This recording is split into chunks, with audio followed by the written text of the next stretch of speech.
जय हिंद मेरे प्यारे साथियों, आप सभी का स्वागत है आपके अपने channel day to day learning पर। साथियों, आज हम लोग हिंदी का टॉप 50 क्वेश्चन देखेंगे। तो चलिए साथियों, आज का पहला क्वेश्चन देखते हैं। सही बर्तनी वाले शब्द का चयन करना है। बर्तनी इसमें कौन सा सही है? उज्जवल, अतिवृष्टि या उज्जवल या वृष्टिपात। तो साथियों इसमें राइट आंसर होगा उज्जवल, ऑप्शन नंबर सी राइट है। चलिए साथियों, अगला क्वेश्चन है, निम्नलिखित में से कौन सा समानार्थी शब्द का युग्म सही नहीं है? तो साथियों चंद्र, सुधाकर, राकेश, चांद और शशि, जगनीश और निशापति, दिवाकर, यानी निशापति और दिवाकर जो है बर्तनी समानार्थी नहीं है। चलिए साथियों अगला क्वेश्चन देखते हैं। दिए गए शब्द का समानार्थी शब्द बताना है। यमुना का समानार्थी बताना है। ऑप्शन है कृष्णा, देव नदी, अलकनंदा, भागीरथी। तो साथियों इसमें जो राइट आंसर होगा कृष्णा का, यमुना का समानार्थी होता है कृष्णा। साथियों अगला क्वेश्चन है, आंख दिखाने का मुहावरा का अर्थ बताना है। ऑप्शन है होश आना, निगरानी करना, विमुख होना या गुस्सा प्रकट करना। तो साथियों आंख दिखाना मुहावरे का अर्थ होता है गुस्सा प्रकट करना। चलिए साथियों अगला क्वेश्चन है, इसमें देखिए साथियों दूसरा क्वेश्चन है। इसमें देखिए दू के लिए सर्वाधिक उपयुक्त शब्द होगा दू के लिए। तो देखिए साथियों, ईर्ष्या डैश लज्जावती वृत्ति है, वह अपने धारणकर्ता अर्थात स्वामी के सामने भी डैश खोलकर नहीं आती। तो साथियों यहाँ होगा मुंह खोलकर नहीं आती। ईर्ष्या सौंदर्य आकर्षक और क्या दिया है? सौंदर्य आकर्षक और एक। तो साथियों दूसरा क्वेश्चन देखिए, यहाँ तीसरा क्वेश्चन बताना है। रिक्त स्थान तीसरा के लिए सर्वाधिक उपयुक्त शब्द होगा, यानी हम लोग को कहाँ पर आंसर देना है? यहाँ देना है। तो साथियों यहाँ जो होगा नौ उसके रूप आदि का पूरा डैश न पाकर भी धारण करता उसकी रहम की बेगमों से अधिक पर्दा करता है। तो साथियों यहाँ पर जो होगा परिचय, यानी परिचय न पाकर भी धारण करता उसकी रहम की बेगमों से अधिक पर्दा करता है। चलिए साथियों अगला है, यानी 5 नंबर इसमें बताना है। 5 नंबर या मतलब कि यहाँ कौन सा शब्द आएगा? लक्षण, अंग या उदाहरण या धारण। तो साथियों देखिए उसका कोई बाहरी लक्षण, यहाँ क्या होगा? लक्षण धारणकर्ता पर नहीं दिखाई देता। चलिए साथियों अगला क्वेश्चन है, 4 नंबर बताना है। यहाँ पर 4 नंबर जो है, यह भी डैश रूप से समाज के सामने नहीं आती, या मतलब यह भी डैश रूप से।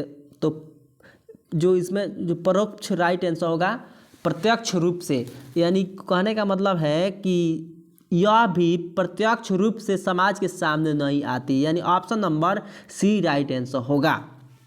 आइए साथियों अगला क्वेश्चन देखते हैं। 1 नंबर के लिए कौन सा उपयुक्त सही है? तो साथियों ईर्ष्या अत्यंत, देखिए साथियों अब हम लोग को ले पांचों क्वेश्चन का आंसर मिल गया कि ईर्ष्या अत्यंत लज्जावती वृत्ति है, वह अपने धारणकर्ता अर्थात स्वामी के सामने भी मुंह खोलकर नहीं आती। यहाँ होगा, यहाँ क्या था? अत्यंत, उसके बाद यहाँ है मुंह खोलकर नहीं आती, उसके रूप आदि का पूरा डस न पाकर भी, यानी क्या? 3 नंबर यहाँ है डस न पाकर, यानी परिचय क्या है साथियों? यहाँ पर परिचय न पाकर भी धारणकर्ता उसकी रहम की बेगमों से अधिक पर्दा करता है। यह कभी प्रत्यक्ष, यहाँ होगा प्रत्यक्ष रूप से समाज के सामने नहीं आती, उसका कोई बाहरी लक्षण, यहाँ होगा लक्षण धारणकर्ता पर नहीं दिखाई देती। आशा करता हूँ साथियों आप सभी समझ गए होंगे। चलिए साथियों अगला क्वेश्चन है, जीतने की इच्छा रखने वालों को एक शब्द में हम लोग क्या कहते हैं? तो साथियों इसमें जो राइट आंसर होगा, जीतने की इच्छा रखने वालों को क्या कहता है? जिज्ञासा, यानी ऑप्शन नंबर इसमें राइट आंसर होगा सी। चलिए साथियों अगला क्वेश्चन देखते हैं। संक्षिप्त का विलोम चुनना है। ऑप्शन है समेकित, संकुचित, विस्तृत या लिखित। तो साथियों संक्षिप्त का विलोम जो होता है विस्तृत होता है। मुझे इस कंपनी में काम करने का 5 वर्ष का डैश है, यानी 5 वर्ष का क्या है, समय है, अभ्यास है, अनुभव है या प्रयास है। तो साथियों यहाँ होगा मुझे इस कंपनी में काम करने का 5 वर्ष का अनुभव है, यानी ऑप्शन नंबर सी होगा। चलिए साथियों अगला क्वेश्चन देखते हैं।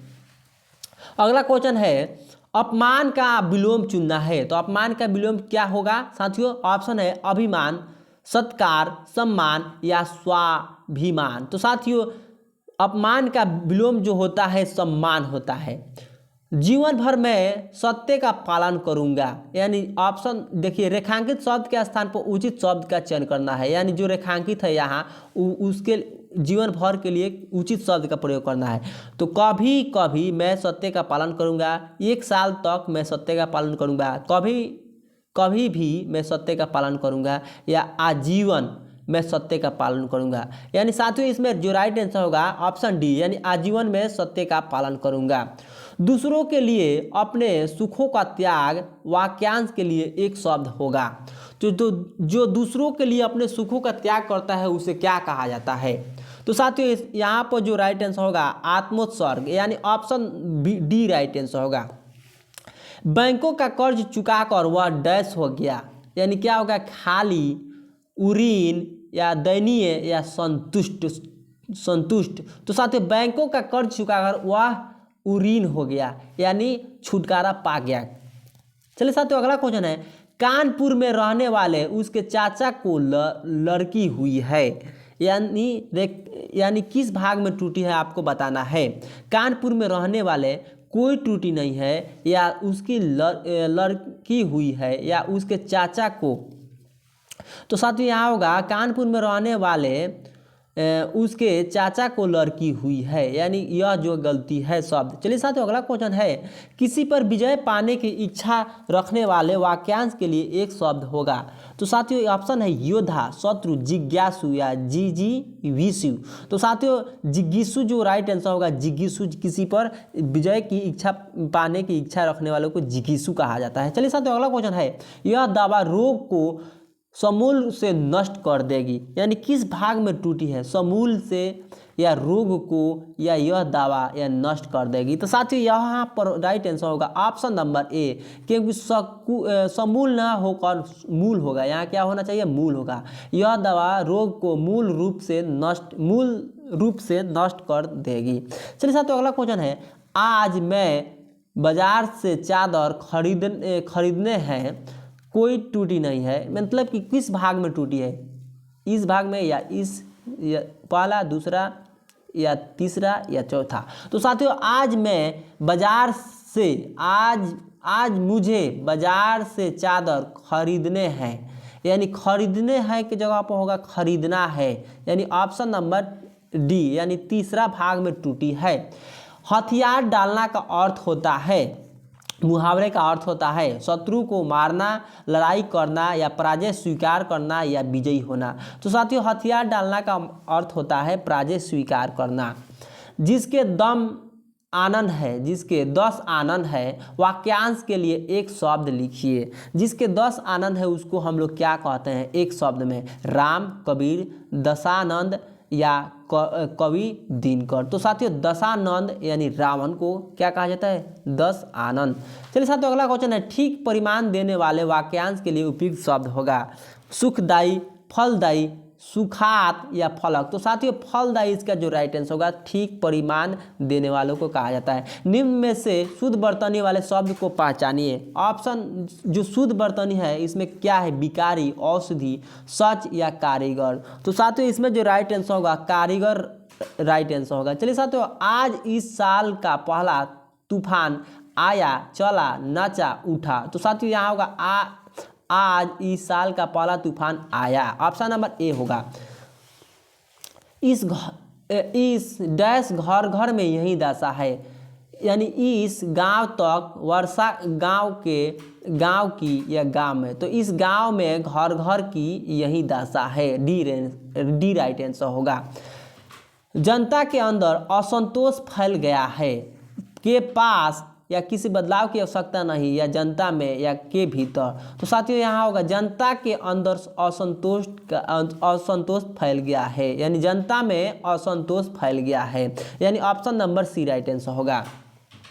चलिए साथियों अगला क्वेश्चन है कांटों पर लौटना, इस मुहावरे का उचित अर्थ होगा बाधा दूर होना, बेचैन होना, अड़चने पैदा करना या संकट में डालना। तो साथियों कांटों पर लौटना का अर्थ होता है मुहावरे का कि बेचैन होना, बेचैन होना। चलिए साथियों अगला क्वेश्चन है स्वलाऊ पाऊ,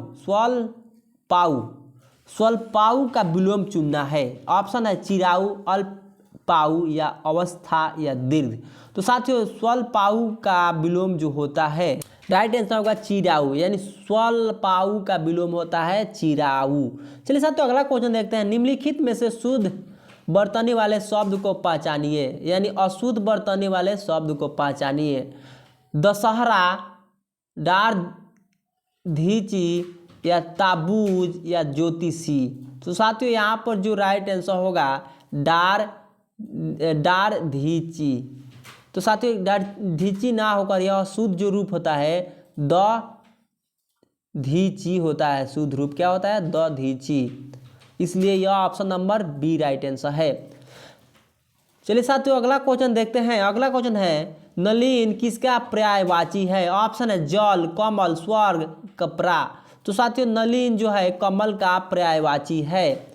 आप में आना, आपे में आना का अर्थ होता है, आपे में आना का अर्थ होता है बेहोश हो जाना, बहुत गुस्से से में आना या होश में आना या काबू में न रहना। तो साथियों आपे में आना का अर्थ होता है होश में आना, यानी ऑप्शन सी राइट आंसर होगा।